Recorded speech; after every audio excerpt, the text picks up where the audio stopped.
મિત્રો ધોરણ 12 વિષય છે આપણો એકાઉન્ટ ચેપ્ટર 3 આપણું જે ચાલે છે પાઘડીનું મૂલ્યાંકન એની અંદર આજે આપણે રીત નંબર 3 અધિક નફાની પદ્ધતિ ભણવાના છે। અધિક નફાને આપણે બે ભાગમાં વહેંચ્યા છે, સરેરાશ નફો અને ભારિત સરેરાશ નફો। પણ અધિક નફો શોધવા માટે 6 મુદ્દાની જરૂર છે। રોકાયેલી મૂડી, અપેક્ષિત વળતરનો દર, અપેક્ષિત નફો, સરેરાશ નફો। સરેરાશ નફો અને ભારિત નફો એ અલ્ટરનેટ છે, બાકી બધા સ્ટેપ સરખા। પાંચમું અધિક નફો અને છઠ્ઠું છે પાઘડી। તો રકમની અંદર તમને મિલકતો દેવા પણ આપેલા હશે, અપેક્ષિત વળતરનો દર અને તમને કયો નફો આપ્યો છે બહુ મહત્વનો છે। અત્યારે સ્વાધ્યાયનો દાખલા નંબર 8 ભણીએ છીએ। રોકાયેલી મૂડી તો સૂત્ર શું છે, કુલ મિલકતમાંથી કુલ દેવા બાદ કરવાના। તો આપણને મિલકત 6 લાખ રૂપિયા આપી છે અને કુલ દેવું આપણને આપ્યું છે 2,50,000। આપણે જાણીએ છીએ 6 લાખમાંથી 2,50,000 જાય એટલે આપણો જવાબ આવશે 3,50,000। આ પહેલું સ્ટેપ। ત્યાર પછી અપેક્ષિત વળતરનો દર, અપેક્ષિત વળતરનો દર ડાયરેક્ટ લખી દેવાનો, 10% આપેલો છે।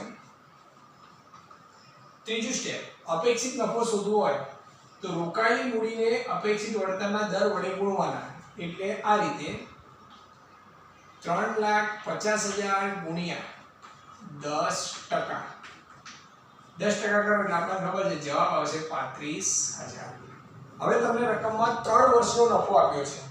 3 વર્ષનો નફો એટલે આવી રીતે આપ્યો છે 80,000, 70,000 અને 90,000। ભાગ્ય આપણને ખબર છે 3 કરવાના। તો આપણે જાણીએ છીએ કે ત્રણેયનો સરવાળો 2,40,000। 240 ને 3 વડે ભાગો એટલે આપણો જવાબ આવશે 80,000। આ ચોથા નંબરનું સ્ટેપ। સ્ટેપ નંબર 5મું જોઈએ, જે માટે પદ્ધતિ છે અધિક નફો।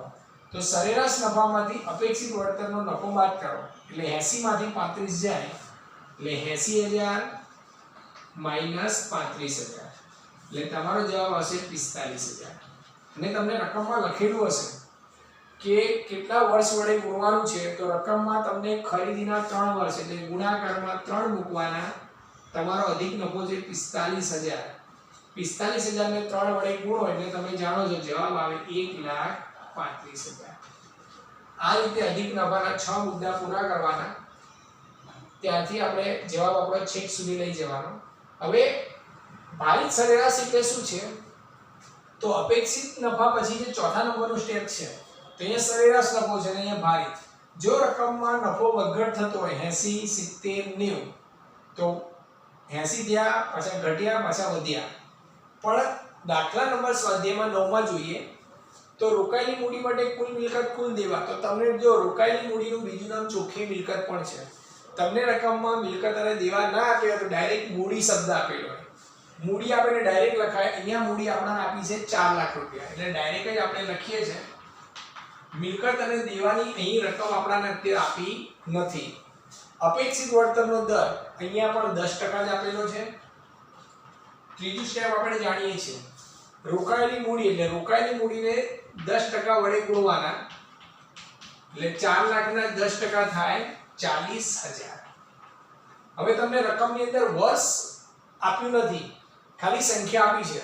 નફો આવો આપ્યો છે, છેલ્લા 3 વર્ષનો નફો અનુક્રમે 1,20,000 એટલે હું લખું છું 1,20,000।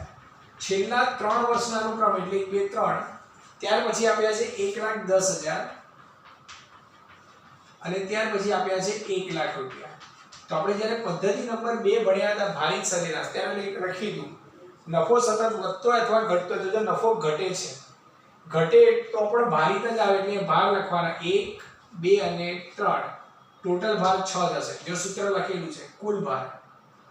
હવે આનો ગુણાકાર કરો, 1,20,000 ને 1 વડે ગુણો એટલે 1,20,000, 1,10,000 ને 2 વડે ગુણો એટલે 2,20,000, 1,00,000 ને 3 વડે ગુણો એટલે 3 લાખ અને આ બધાનો સરવાળો 1,20,000, 2,20,000 અને 3 લાખ આ બધાનો સરવાળો થશે 6,40,000।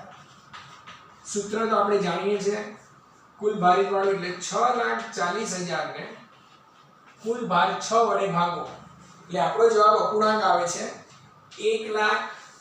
અહીંયા આપણો જવાબ આવશે 1,06,666.67. તો આપણે હમણાં લાસ્ટ ટાઈમ જોયું હતું આને આપણે પૂર્ણાંક કરી દેવાનું આ રીતે 1,06,667. સ્ટેપ નંબર 5 અધિક નફો. ભારિત નફામાંથી એટલે 1,06,667 માઈનસ અપેક્ષિત નફો કેટલો છે 40,000 એટલે આપણો જવાબ આવશે 66,667. 66,667 એ આપણો જવાબ થશે. ત્યાર પછી ખરીદીના વર્ષ અહીંયા બે આપ્યા છે એટલે જે પણ જવાબ આવે એને 2 વડે ગુણવાના.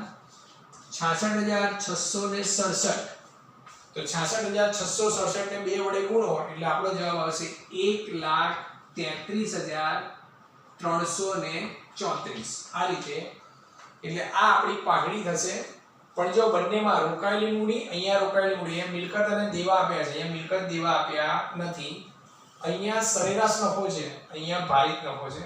બાકી બંને પદ્ધતિ સરખી છે કોઈ આમાં ચેન્જીસ છે નહીં. જે ધ્યાન રાખવાનું અધિક નફા માટે સરેરાશ લો છો કે ભારિત આટલું ધ્યાન રાખશો તો ભૂલ પડશે નહીં. એટલે જવાબ તમારો સંપૂર્ણ રીતે સાચો પડશે અને દરેક વિદ્યાર્થી એમાં ધ્યાન રાખવાનું